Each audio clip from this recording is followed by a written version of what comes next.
Greetings. You have your ticket? You don't have one, my friend? No problem. Just hit the subscription button below. Come on in, okay? That's the price of admission. But, you know, some people don't pay to get in, right? So if you don't, that's good too. You're still welcome to come in and join us. Hey guys, with the recent controversy, I guess I'll use that word, going on right now with Little Mermaid, Ariel. And Little Mermaid is going to be a black mermaid, a woman of color. You know, I say those terms, African American, Negro, just to make sure I cover all my bases, because ultimately most of you are Hebrew Israelites and you don't know that. But I love you, and that's okay. It'll be revealed to you between now and the end of your time. But the sooner you learn about it, the more powerful and more blessed and influential you'll realize that you actually are.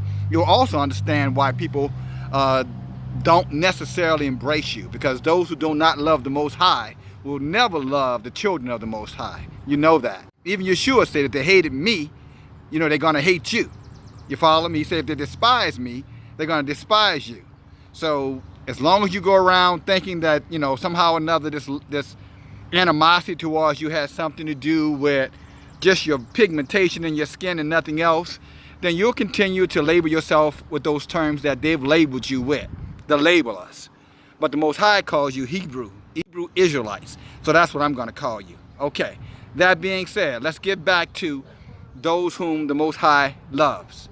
So it's a big dispute, not even dispute, a lot of bitterness, a lot of bigotry coming out about the Black Ariel.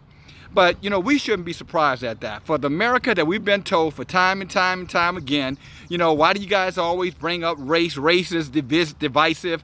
You know, racism is behind us, and, you know, those are the times of the past. But yet, Black Panther came out. We had to hear a whole lot of, you know, controversy because Black Panther came out, all right? Then after Black Panther came out, we had a situation with Black Spider-Man. We had to go through all kind of changes with you guys because you didn't want to deal with a Black Spider-Man. And now we have a Black Little Mermaid. And here again, here you come right back out, you know, kicking your head from behind your cover, the veil, and showing yourself for who you truly are. You know, and again, if the shoe fits, wear it. But the bigotry that comes out of you every time a so-called superhero these days is revealed, you know, somehow, you know, if it's not white, it's not right.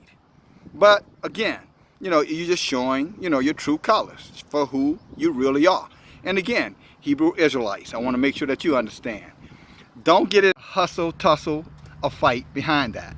You ought to take it as a compliment, not because someone wants to identify us with, you know, animated make-believe characters. You know, that's kind of silly and childish if you think about it.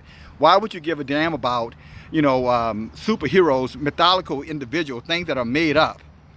You know, just because someone is telling you that they're going to look like you for once in, you know, your lifetime here in, you know, in the Americas. Don't you realize some of the most powerful superheroes that ever walked the face of the earth looked just like you?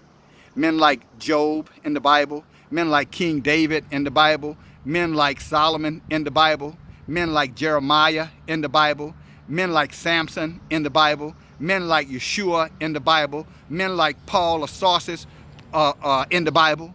And I can go on and on. They thought Paul was an Egyptian. He was so damn dark. Read the book of Acts. It's in there, I think 18:19. Are you that Egyptian? They confused him with being an Egyptian because of the color of Paul's skin. The one who supposedly invited Christianity amongst the heathens. Because that's what you were. If you were not a Hebrew Israelite, you were considered a heathen. And according to the book of Romans, the only reason that you can come in because Yahweh has blinded the Hebrew Israelites, I think that's chapter 4, 5, 6 of Romans, just to let you get in. And then going to close that opening and go back to his people, which I truly believe that time is right now. But again, I want to say to, you know, people of color, you shouldn't get offended when people hate you because of the color of your skin, because it goes beyond that. There are dark people all over the world that people don't hate. Okay, there are dark people all over the world, in other countries all over this world where they're accepted. But in these United States, for some reason, you know, they had you in bondage, or had our people in bondage for for 400, 500 years. That would make them happy. We cleaned for them. We fed their children. That wasn't enough to make them happy. We cooked their food that they ate, which is strange because I don't know if I would want to eat the food of someone who I'm oppressing. You know what I'm saying?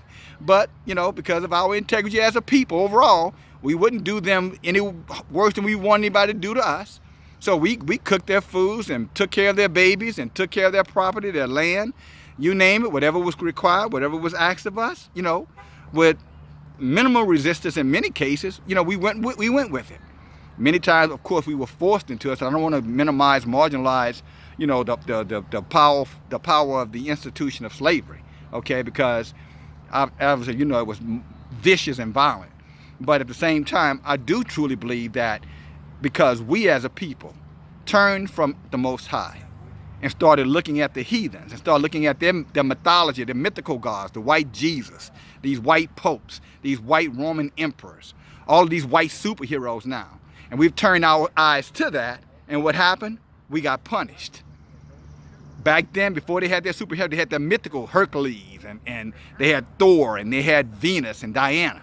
And we turned to those things away from the Most High. Now today, they have the Spider-Man, they got the Black Panther, they got Ariel, and there we go again, turning back to them, asking for approval to be like them. Don't you know that's what put us in bondage in the first place, ladies and gentlemen? That's how we ended up in the situation that we're in now, because we turned our eyes off the Most High and put our eyes on man, beast of the field. And we allowed them to influence us. And then we allowed them to turn us away from the holy word, the scriptures. Because we allowed them to tell us, well, white people wrote the Bible. White people didn't write the Bible. Were white influenced in the New Testament and probably some degree in the Old Testament, and there are books that were taken out of the Bible? Yes, yes, and yes. But your superheroes, the foundation of the scripture, those were Hebrew Israelites. Those were copper-colored, Aboriginal people of the Americas. That's who those people are. It's no way. If they wanted to change, they couldn't. And just like we're trying to emulate their cartoon characters, they tried to emulate us by whitewashing all of our history and making us look like them. And then telling us that we were from the jungles. And we bought into it. So they sold us a bag of goods back then. And we accepted that because we somehow or another, we believed that their word was the greatest word, and to be like them was being better than who we are. And here we go again, fussing and complaining because, they don't want us to have a black Spider-Man and a Black Panther and a Black Ariel. And there's probably some other black ones out there. Guys, I'm telling you, that you're being bamboozled. And now, even worse, you're being deceived, and you're allowing this curse to go along. This curse upon us to go a lot longer than Yahweh intended for it to go. Because had we accepted that we were going the wrong way, that we were being influenced by heathens and unbelievers who created false gods and false entities, and they built their life around silver and gold, money, power, influence, just like they are today. But, had we turned our head back to the way of the Most High would have continued to bless us. And we would not be, at the foot. We would not be the tail. We would be the head. And we're the head again. But only when we accept our true identity and stand up for who we are. And a couple other things I'm going to say before I end this video. I don't know if you're shocked. You should not be shocked, guys, behind, this whole thing around, these, all of a sudden we're getting these black superheroes. And you might ask, well, what are you saying? Let me tell you, and be clear what I'm saying to you. In 2018, so-called black people spent $1.2 trillion in this economy. Let me say it again. $1.2 trillion was spent by copper-colored people. Overall, $11 trillion was spent. So 13%, 14%, if you didn't count the children, you're probably talking about 6%, 7% maximum of the population contributed 1/10 of the overall spending in this country. That was your dollar, my dollar. Why wouldn't they be going after your dollar? That's a hell of a lot of money. If the black dollar came out of this economy, the economy would crash. Trust me, they're not making $1.2 trillion in profit every year. Per capita, we spend more money than any ethnic group in the United States. Talking about people of color, per capita. We spend more money. We have the least amount of money, and we spend more money. Now, that's not a good thing, but it is a true thing. But all that being said, don't be surprised that they're catering to us now with these superheroes because they want that market share. They want that black dollar. Of course they'll do anything to get it like they always have. But what are you going to get back for it? Make-believe characters? You know what I'm saying? With some superficial adoration? That's what you need? That's what's going to make you happy and make you feel good because you got a black Ariel mermaid for your little black daughter? Or a black Spider-Man for your little black son? How about just letting them see a great black mother and a great black father and aunts and uncles? And you know what I'm saying? How about letting them see that? Let them be proud of that. I think that will go a long ways, and I can assure you it will sustain itself through their lives if you allow them to see that. And if you don't have any of those in your family, go outside the family and find them in the community. They're out there, us are out there, who really truly care and want the best for our children. We do. And we don't need superheroes. They might need superheroes to make them feel good about themselves. Maybe they need superheroes to give them power, supernatural strength, because somehow they feel inferior within themselves. You ever thought about that? LeBron James but you can't get much more of a superhero than LeBron James. Michael Jordan, Michael Jackson, Bill Cosby. Think about these guys in their profession. Denzel Washington. Even Oprah Winfrey with her crooked ass. You can't get any more powerful than those kind of superheroes. So why do you need make-believe when you have real ones? It's a con game. And as long as we fall for the con, we're going to keep on getting exploited, manipulated, and taken advantage of, and treated disrespectfully. I said it before. Stop celebrating their holidays. Stop giving them your money. I talked about reparations, no vote, no vote, no reparation, no reparation, no vote. You can make them feel the pain. But most importantly, our heroes are in the scripture. They've always been there. Why do you think they changed the faces in the scripture? Why do you think they removed so many books out of the scripture? Because they knew we were there. And they knew that some of us would be smart enough to go and do some research and expose it and bring it to your attention like I'm doing right now. And many, many others, by the way. So this is what I'll say to you. Don't get caught up in Ariel. Let them have Ariel. Let them have Spider-Man, Peter, whatever the hell his name is, and the Black Panther and all the rest of them make-believe characters. We need real modern-day heroes, mothers and fathers who care, love, work hard, protect, fight, defend for us.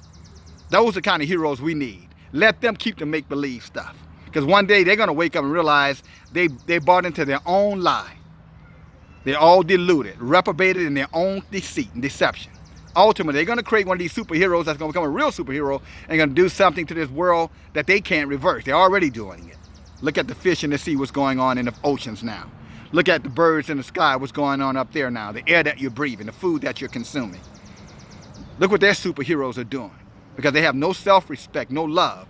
They only have greed in their hearts.